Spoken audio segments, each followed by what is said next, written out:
అందరికీ స్వాగతం. రమణీయం ఛానల్ ద్వారా తెలుగు వ్యాకరణం కొన్ని పాఠశాల విద్యార్థులకు అర్థమయ్యే రీతిలో సులభతరంగా వివరించడమే ఈ వీడియో యొక్క ఉద్దేశం. ముందుగా తెలుగు వ్యాకరణంలో మొట్టమొదట మనం చర్చించుకున్నటువంటి అంశము వర్ణమాల. కాబట్టి వర్ణమాల అంశంతో మన కార్యక్రమాన్ని ప్రారంభిద్దాము. నా పేరు రమణమూర్తి సత్తుపల్లి. సాధారణంగా తెలుగు వర్ణమాలలో అక్షరాలు 56 ఉంటాయి. ఎన్ని ఉంటాయి? 56. ఈ 56 అక్షరాలు మనం 3 విభాగాలుగా చర్చించుకుంటూ ఉంటాం. మొదటి విభాగాన్ని ఏమంటామంటే అచ్చులు.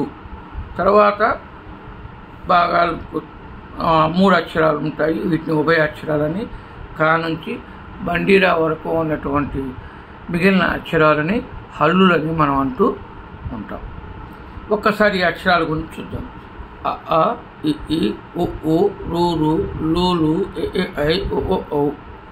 ఇవి మొత్తం 16 అక్షరాలు. 1, 2, 3, 4, 5, 6, 7, 11, 12, 13, 14, 15, 16 అక్షరాలు.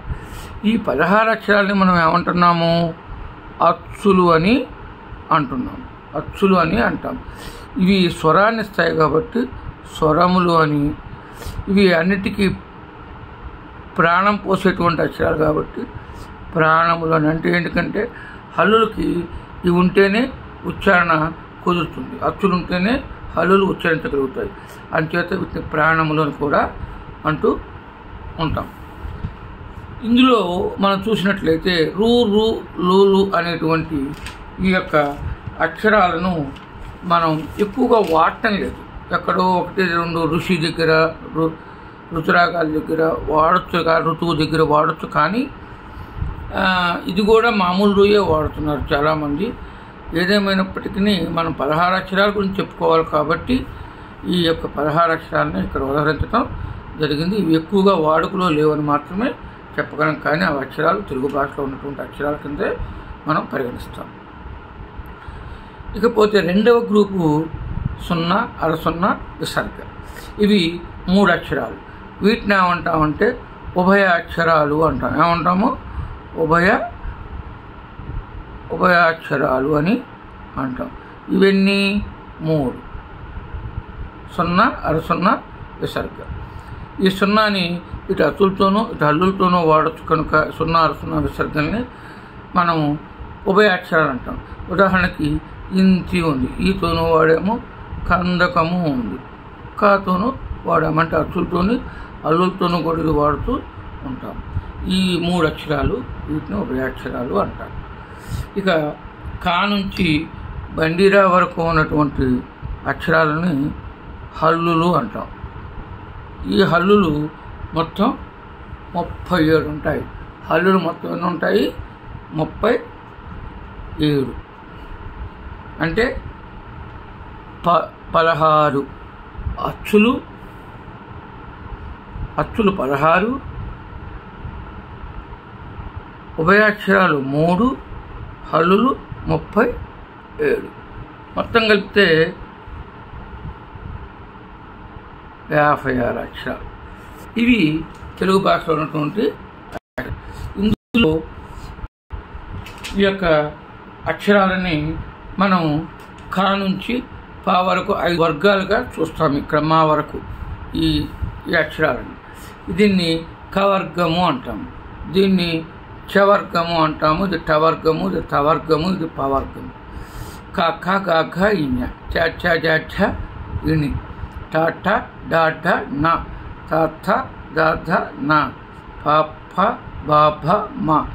ఇవి 5 వర్గాలుగా మనకి విభజించబడ్డాయి. అయితే ఇవి లెక్క పెడితే 35 ఉంటాయి. ఎందుకంటే ఇక్కడ ఇంకొక అక్షరం మనం చేర్చాల్సి ఉంటుంది. చ, త, ఛ, ద, ఛ అని. ఎందుకంటే ఇవి కూడా మనకి తెలుగు భాషలో ఉన్న అక్షరాలు. వీటిని కూడా మనం ఎక్కువగా వాడకపోవటం వల్ల వీటిని ప్రత్యేకంగా మనం చదువుకోవట్లేదు. కానీ ఇవి కూడా తెలుగు భాషలో ఉన్నవి ఉండబట్టే మొత్తం 37 అక్షరాలు అవుతాయి. సరే, ఇందులో ఉన్నటువంటి ఈ వర్గాలను ఒక్కసారి మనం చూసినట్లయితే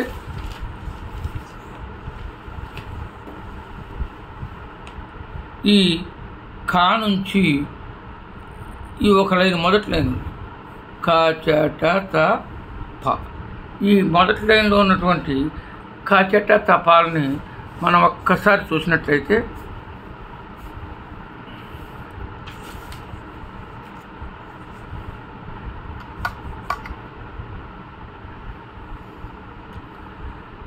ఈ క చ ట త ప ఈ మొట్టమొదటిగా ఉన్నటువంటి 5 అక్షరాలని మనం ఏమంటాం, మొదటి లైన్గా ఉన్నటువంటి 5 అక్షరాలను ఏమంటారంటే పరుషాలు అంటాం. ఏమంటాము? పరుషాలు. అంటే కొంచెం పరుషంగా పలుకుతాయి, తేలిక ఉచ్చరించబడకుండా కొంచెం కఠినంగా ఉన్నట్టుగా ఉంటాయి కాబట్టి వీటిని పరుషాలు అంటాం. మరి కొంచెం తేలిక ఉచ్చరించబడతాయి కాబట్టి వీటిని ఇక్కడ ఈ లైన్ మాత్రం ఏమంటామంటే గ జ డ ద బ, వీటిని గ జ డ ద బ, వీటిని సరళములు అంటాం. ఇక సరే, ఈ అక్షరాలు అక్కడ పక్కన ఉంచుతాం. ప్రస్తుతానికి వీటిని చూసినట్టయితే క ఖ ఒత్తు ఖ, ఇవన్నీ జటాలు ఉన్నటువంటివి. అంటే ఖ ఖ ఛ ఝ ఠ ఢ థ ధ ఫ భ, ఇవి మొత్తం 10 అక్షరాలు. వీటిని మహాప్రాణులు అంటారు. మహాప్రాణులు అని అంటారు. మహాప్రాణులు, వర్గయుక్కులు అని కూడా అంటారు. మహాప్రాణులు మరియు వర్గయుక్కులు అని 2 పేర్లను ఇవి కలిగి ఉంటాయి. ఈ మొత్తము ఇక్కడ నుంచి కా నుంచి మా వరకు ఉన్నటువంటి ఈ అక్షరాలు మొత్తం ఈ 25 అక్షరాలను కూడా మనం ఏమంటామంటే స్థిరములు అంటాం. ఏమంటాము? స్థిరములు అని అనటం జరుగుతుంది.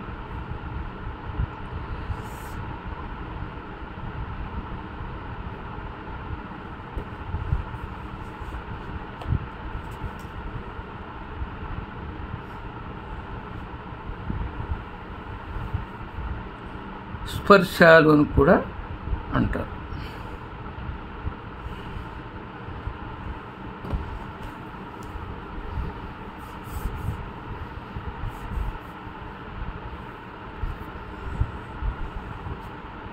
ఇక ఇంకొక గ్రూప్ ఇక్కడ మిగిలింది.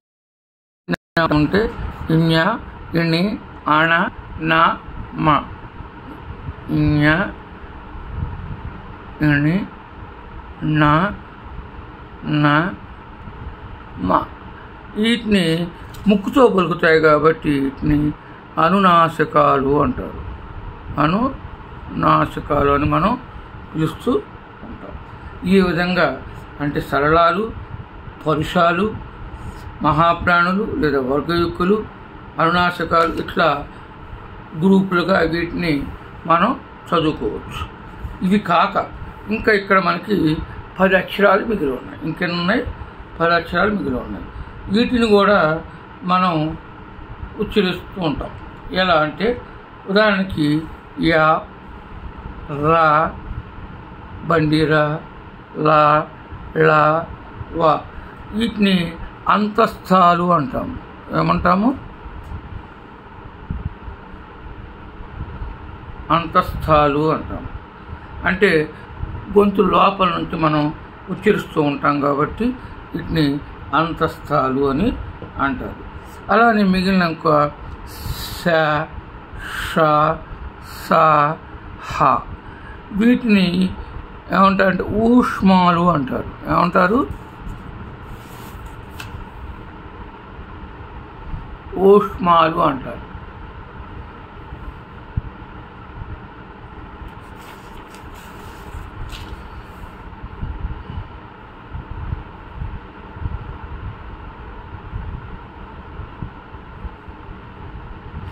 ఊది పలుకుతాయి కాబట్టి వీటిని ఊష్మాలు అని అంటారు. సాధారణంగా తెలుగు భాషలో ఉన్నటువంటి అక్షరాలని మనం ఈ విధంగా వర్గీకరించుకుంటూ ఉంటాము. ఇంతకంటే ఇంకా ఆ యొక్క ఉత్పత్తి అయినటువంటి ప్రదేశాన్ని బట్టి కూడా అక్షరాలను అనేక వర్గాలుగా విభజించారు. అవి మనం తర్వాత క్లాసుల్లో తెలుసుకుందాం. ప్రస్తుతానికి అక్షరాల యొక్క ఒక స్వరూపాన్ని గురించి మనం తెలుసుకోవాలన్నదే ఈ యొక్క లెసన్లో మనం నేర్చుకోవాల్సినటువంటి అంశం. మరొకసారి చూద్దాం. వర్ణమాలలో అక్షరములు 56.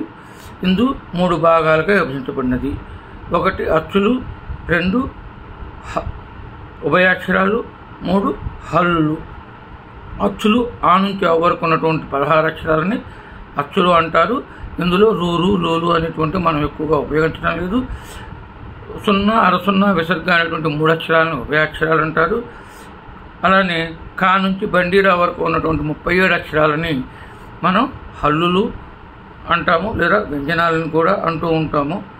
దాంతోపాటుగా ఇవి ఇక్కడ ఛ, ఛ, ఛ, జ, జ, ఝ అనేటువంటి 2 అక్షరాలు అదనంగా కూడా ఉన్నాయి. వీటిని మనం ఎక్కువగా ఉపయోగించడం లేదు కాబట్టి వాటిని కూడా లూలు, రూరులాగానే ఉపయోగించని విధంగా మనం ఇక్కడ సూచించడం జరిగింది. ఇకపోతే మిగిలినటువంటి 25 అక్షరాల గురించి మనం తెలుసుకున్నట్లయితే ఈ 25 అక్షరాలని కా నుంచి మా వరకు ఉన్నటువంటి 5 వర్గాన్ని స్పర్శాలు అని అంటారు.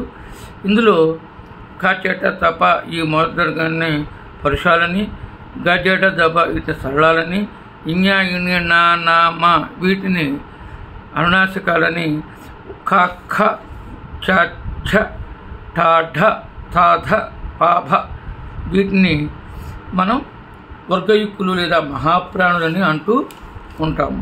మిగిలినటువంటి అక్షరాల్లో కూడా యా, రా, ర, ల, ళ, వ వీటిని అంతస్తారని, శ, ష, స వీటిని ఊష్మాలని అంటూ ఉంటాము. సరే, ఇంకను వీటి యొక్క వర్గాల గురించి, వీటి పుట్పూర్వతాల గురించి తదుపరి క్లాసుల్లో తెలుసుకుందాం. Thank you. ఈ తరగతి వీడియో క్లాస్ విన్నందుకు మీ అందరికీ ధన్యవాదాలు.